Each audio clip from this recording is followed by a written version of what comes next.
Greetings and welcome. It's been a while since I've posted, so I figured I'd catch up and share a few things that I've picked up over the last month. First up, Record Store Day was on April 18th. I got up at 3 a.m. to try to be in line by 3:30 for an 8 a.m. opening. I wasn't totally sure that was early enough though, but we had some pretty rough storms come through overnight. As much as I love records, I wasn't trying to sit outside in thunderstorm and tornado warnings if I didn't have to. At the same time, I didn't want to miss out. Figured if someone was already there before me and willing to deal with that, they probably deserved the records more anyway. And getting there at 3:30 in the morning put me somewhere between 25th and 30th in line. Between 3:30 and 8, the temperature dropped and the wind picked up as a cold front came through after the storms. By the time they opened, it was pretty miserable out. They let 20 people in at a time, spacing it out so it didn't turn into a rush.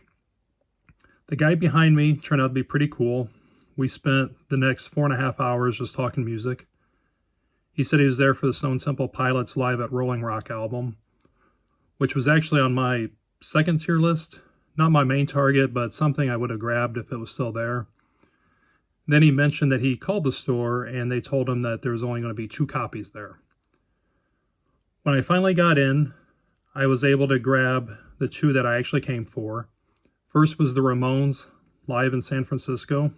It's 2 LPs, as you see here, recorded at the Summer and City Festival right after the End of the Century sessions. It was taken from an FM broadcast, and it's been bootlegged a ton, but this is the first ever it's had an official release. There's only 6,000 copies pressed, and I'm a pretty big Ramones fan, so this was a must-grab for me. Second was The Cure's Greatest Hits. It's 2 LPs. I have this on CD, but this is the 25th anniversary, and it's all remastered by Robert Smith himself. And the only way Robert Smith agreed to do a greatest hits was for him to be allowed to handpick the songs that went on the album. 7,300 copies were pressed of this. Again, I had it on CD, I just didn't have it on vinyl. While I was digging though, I came across that Stone Temple Pilots album. There was only one left. I grabbed it and found the guy who I'd been talking to and gave it to him. He was stoked. I wish there would have been another copy sitting there, but after standing out there for 4+ hours talking music and knowing that was the only thing he came for, it belonged to him.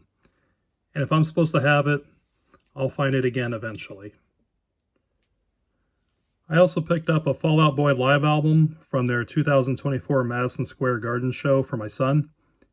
He wanted to come with me, but there was no way I was having a 9-year-old get up at 3 in the morning and sit outside in that weather. He's a big Fall Out Boy fan, and he was pretty excited for this album when he saw that it was on the list that came out a few months ago. And that was it. 4.5 hours in line, about 30 minutes inside, and I was out by 8:30 heading to soccer games and baseball practices. I didn't even get to warm up inside and enjoy listening to my new albums for a few days. But the following Friday, Ringo Starr and the Foo Fighters both dropped new albums, so I went and grabbed those as well. Now for a few cards that I've added. I know we're in baseball season, but I haven't been able to pull away from football, and I've been having a lot of fun buying football, so why stop? But I've added these 1954 Bowmans for my set. Bill Bowman, Bobby Cavazos, Kyle Rote, Leo Rucka, Bill Walsh, Ralph Starkey, Bob Fleck, Jerome Williams, Billy Stone, Steve Mylanger, Francis Kilroy, William McCall, Norman Willie, Bill Stitz, Fred Cohn, then Richard Lemon, Lori Niemi, and Art Hunter. That brings me up to 54 of the 128 cards for the set. So I'm sitting at 42% complete, and I'm in no rush to finish this, but I'm really enjoying adding to this set. And then I saw this at a show, and I don't really know what it is. It seems like a 1968 Fleer Big Signs, but it doesn't match up to that completely. But the dealer sold it to me for $5, and I had to have it because I have the poster in my basement. And here's the poster that I have. So the card just matched perfectly for me. I also added this Rookie Rush of Tyler Warren.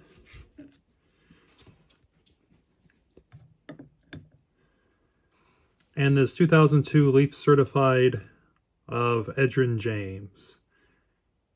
And even though I think it's a cool patch, what I really love about this card is on the back, you'll see it's numbered 32, and it matches Edgerrin James's jersey perfectly. I'm a Colts fan, so obviously I'm a huge fan of the Edge. And I will show a baseball card.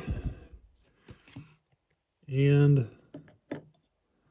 I added this Tops Now of J.J. Weatherholt, of his opening day home run. The Cardinals' first opening day debut home run since 1957. I used to do a lot more Tops Nows years ago. I don't do too many now, but that one was kind of too cool for me to pass up. But that's all I have.